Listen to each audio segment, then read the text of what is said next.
పడినాయి. నిజంగా అఖిలపక్షం అనేది నిర్వహించలేదు, పిలవలేదు. ఈ అంశంలో అఖిలపక్షాన్ని పిలవడం వల్ల నిజంగానే ప్రయోజనం ఉంటుందా? దీంతో ఏం చెప్తారు సార్? శ్రీనివాస్ గారు, నేను అదే చెప్పబోతున్నా. మీరు చెప్పినటువంటి రెండో అంశం అఖిలపక్షం జరిగిందా లేదా, లేకపోతే పిలిచారా లేదా అనేటువంటిది ఇప్పుడు అది ప్రధానమైనటువంటి చర్చ కానే కాదు. ఎందుకంటే ఆ దశ అంతా దాటిపోయింది. ఢిల్లీ వెళ్ళారా లేదా ప్రధానమంత్రిని కలిసారా? ప్రధానమంత్రిని కలిస్తే అయిపోతుందా, పని అయిపోతుందా? చెప్పమనండి బీజేపీ నాయకులు, మా ప్రధానమంత్రిని కలవండి ఒకసారి, మొత్తం చేస్తారని. అటువంటి స్థితే లేదు, ఆ విధమైనటువంటి స్థితే లేదు. ఇప్పుడు ఇంత రచ్చ జరిగి ఇంత కోట్లు ఇవన్నీ వెళ్తా ఉంటే అసలు బీజేపీ పాలసీ ఏమిటి? ఒక 42% తెలంగాణకు సంబంధించింది కాదు, ఇది దేశవ్యాప్తంగా ఉన్నటువంటి సమస్య కదా. అసలు బీజేపీ పాలసీ ఏమిటి అనేటువంటిది ప్రధానమంత్రి గారు కానీ లేదా ఆ పార్టీ కానీ అఫీషియల్ గా ఇంతవరకు ఎప్పుడైనా చెప్పిందా? ఇంతవరకు చెప్పలేదు. ఏం మాట్లాడరు వాళ్ళు.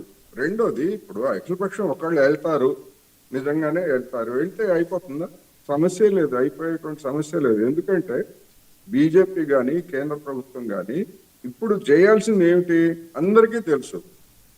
అన్ని పార్టీలకి లేదా న్యాయవాదులకు కావచ్చు, లేకపోతే ఇతర నిపుణులకు కావచ్చు, అందరికీ తెలుసు. ఇప్పుడు ఈ సమస్యకు పరిష్కారం రాజ్యాంగ సవరణ ద్వారా ఈ రిజర్వేషన్స్ మీద ఉన్నటువంటి పరిమితిని ఎత్తివేయడం తప్ప మరి ఇక ఏ సమస్య కూడా దీన్ని పరిష్కరించలేదు. ఎందుకంటే ఈడబ్ల్యూసీ రిజర్వేషన్లో చూసాం, 10% రిజర్వేషన్లు ఇస్తే దాన్ని సుప్రీంకోర్టులో సవాల్ చేస్తూ సుప్రీంకోర్టుకు వెళ్తే 2022లో వచ్చినటువంటి తీర్పు ఏమిటి? అది రాజ్యాంగ సవరణ ద్వారా దానికి చట్టబద్ధత కల్పించారు, అందుకని అది చట్టబద్ధమే అని స్పష్టంగా సుప్రీంకోర్టు చెప్పింది.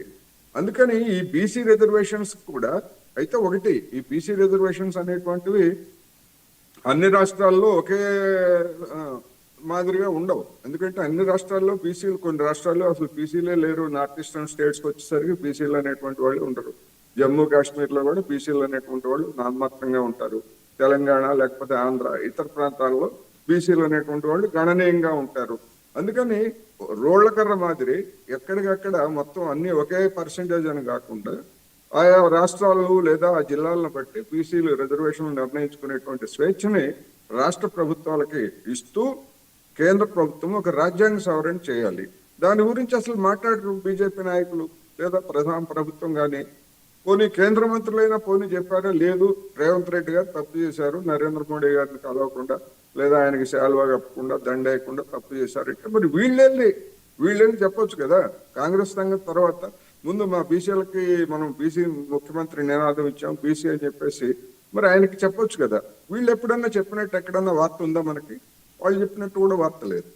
అందుకని అసలు చేయాల్సింది రాజ్యాంగ సవరణ ద్వారా రక్షణ కల్పించాలి. ఈవెన్ 69% ఉన్నటువంటి తమిళనాడులో కూడా స్థానిక సంస్థల రిజర్వేషన్ల విషయానికి వస్తే మేము ఇచ్చినటువంటి తీర్పే అమల్లో ఉంటుంది, 50% లోపే మీరు రిజర్వేషన్లు చేయాలని చెప్పేసి సుప్రీంకోర్టు చెప్పింది తమిళనాడుకు కూడా. అందుకని ఇవన్నీ అందరికీ తెలిసి కూడా ఎవరి నాటకాన్ని వాళ్ళు ప్రతిఘటిస్తున్నారు. 3 పార్టీలు, బీజేపీ కావచ్చు, బీఆర్ఎస్ కావచ్చు, కాంగ్రెస్ కావచ్చు, అందరికీ తెలుసు. అసలైనటువంటి డిమాండ్ ఎందుకు డిమాండ్ చేయరు? కేంద్ర ప్రభుత్వం ఎందుకు చెప్పదు? దాని పాలసీ ఏమిటి? అసలు ఈ సమస్య ముందుకు వచ్చిన తర్వాత దాన్ని మేము ఇదిగో ఈ విధంగా పరిష్కరిస్తాము. ఎట్లా పరిష్కరిస్తాము? ఏమని చెప్తున్నారు కొంతమంది బీజేపీ నాయకులు? ఏం చెప్తున్నారు చర్చల్లో? కులగణన చేసిన తర్వాత దాన్ని బట్టి ఆ వివరాలను బట్టి మేము నిర్ణయం తీసుకుంటా ఉంటారు. ఆ ముక్క ప్రధానమంత్రి నోటి నుంచి చెప్పమనండి.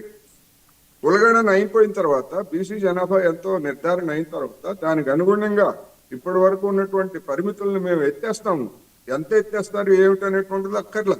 ఒక హామీ ప్రధానమంత్రి నుంచో లేదా బీజేపీ నుంచో కేంద్ర ప్రభుత్వం నుంచో ఒక హామీ. ఇంతవరకు మాట్లాడరు వాళ్ళు, అసలు ఏం మాట్లాడరు.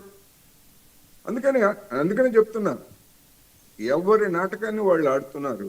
ప్రధానంగా ఇప్పుడు ఎందుకు బీజేపీని గట్టిగా విమర్శించాల్సి వస్తా ఉందంటే అధికారంలో ఉంది కనుక. అధికారంలో లేనటువంటి పార్టీలు ఏం చేస్తాయి? వాళ్ళు కదా చెప్పాల్సింది. రెండోది, బీసీ కేంద్ర ప్రభుత్వం యొక్క చిత్తశుద్ధి ఏమిటి అనేటువంటి దాన్ని కూడా ప్రశ్న. రోహిణి కమిషన్ వేశారు బీసీ రిజర్వేషన్లని వర్గీకరణ చేసేందుకు. ఆ కమిషన్ నివేదిక 2 సంవత్సరాల క్రితం రాష్ట్రపతికి ఇస్తే రాష్ట్రపతి దగ్గర నుంచి కేంద్ర ప్రభుత్వానికి ఇంతవరకు రాలేదు.